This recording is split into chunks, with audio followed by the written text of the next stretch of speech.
Hello दोस्तों, आपका एक बार फिर से स्वागत है आपके अपने यूट्यूब चैनल DPG स्टडी में। हम एक बार फिर से आपके सामने आ चुके हैं एक शानदार ट्रिक के साथ, जिससे आप किसी भी संख्या का घनमूल कुछ ही सेकंडों में निकाल सकते हैं बिना कॉपी और कलम उठाए।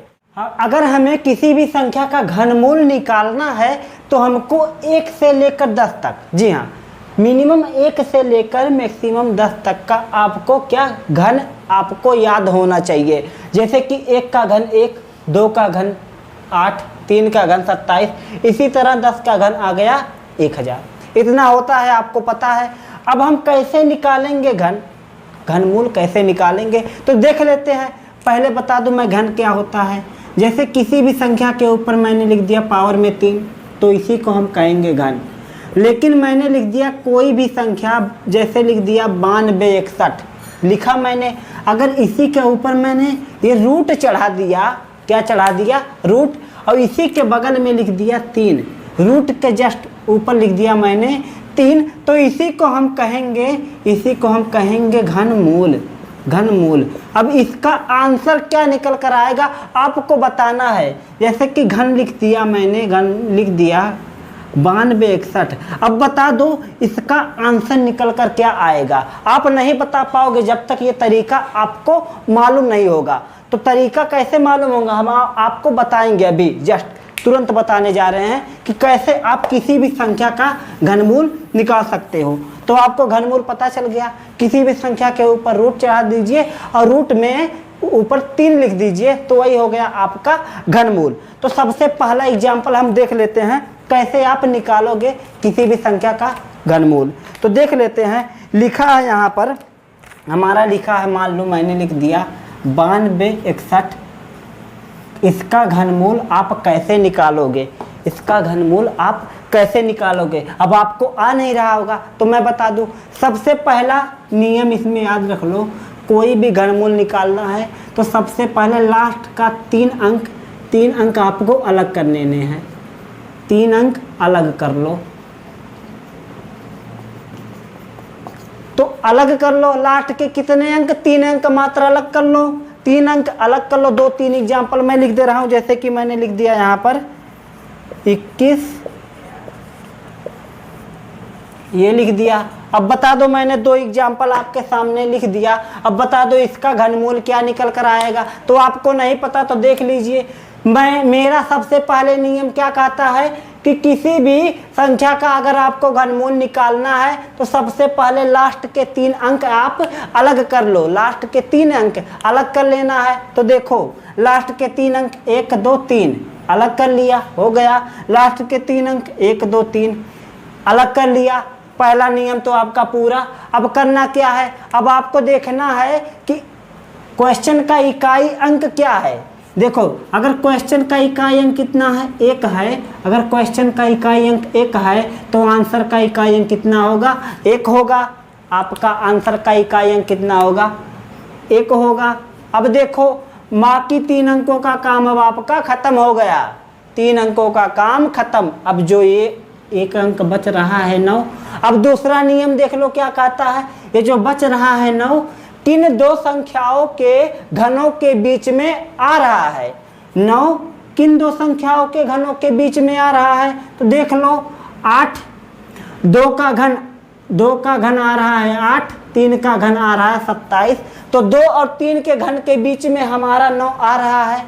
देखना है कि 2 और 3 में कौन सी संख्या छोटी है। तो आपको मालूम है 2 और 3 में 2 हमेशा छोटा होता है। तो लिख दोगे 2, तो आ गया आपका, कितना आ गया? 21 आपका घनमूल निकल कर आ गया। 21 आ गया। अब 21 का गुना 3 बार लगातार करेंगे तो 92, 61 आपका आंसर आएगा। अब दूसरा देख लो यार, 3-4 एग्जाम्पल बस बताऊंगा, इस ट्रिक के आप महारथी हो जाओगे। तो दूसरा एग्जाम्पल देख लो। मैंने कहा कि आपसे किसी भी संख्या का घनमूल निकालना है तो लास्ट के 3 अंक अलग कर लो। 1, 2, 3 अलग कर लिया।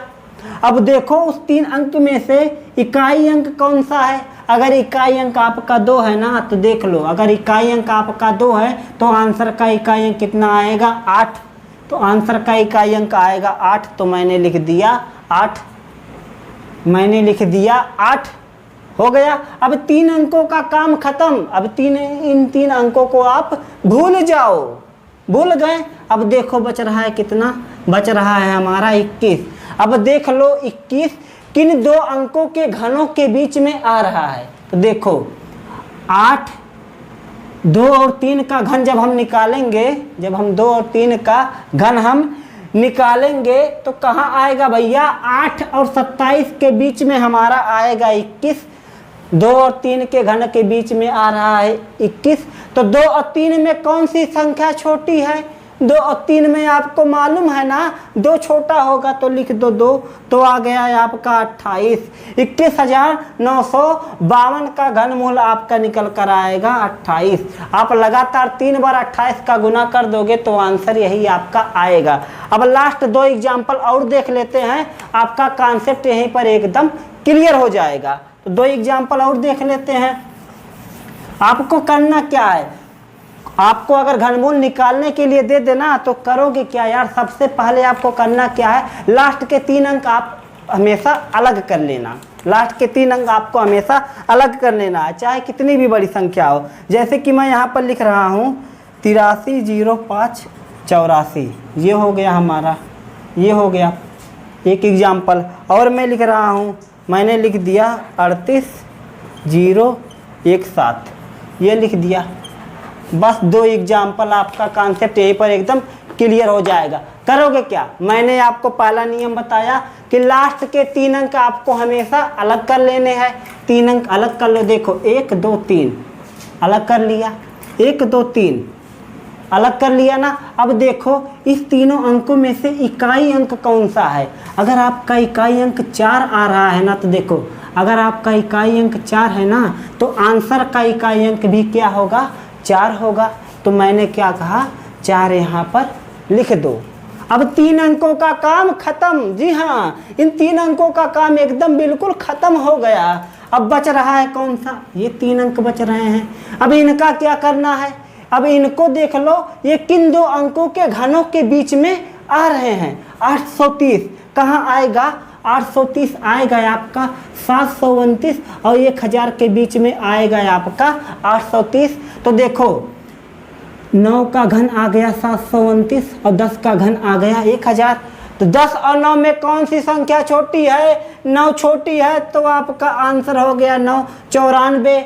830584 का घनमूल आपका निकल कर आएगा 94।